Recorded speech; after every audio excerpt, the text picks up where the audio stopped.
Ito ang Hapon ng Pinoy.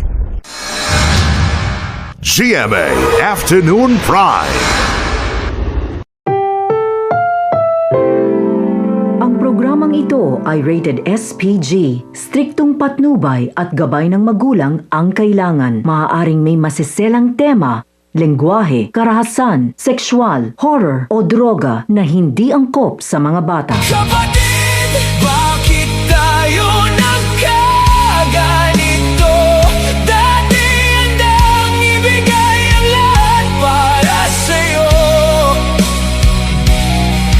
Ngayon ay tila ba mga estranghero na walang natitirang pagmamahal sa puso.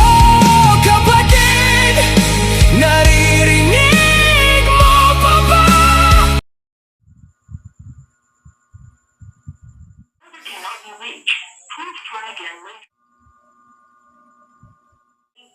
Si Arthur, makinig ka muna pa. Patay na yung ano mo pa. Patay ng pamangkin mo. Si Kuya Arthur nga.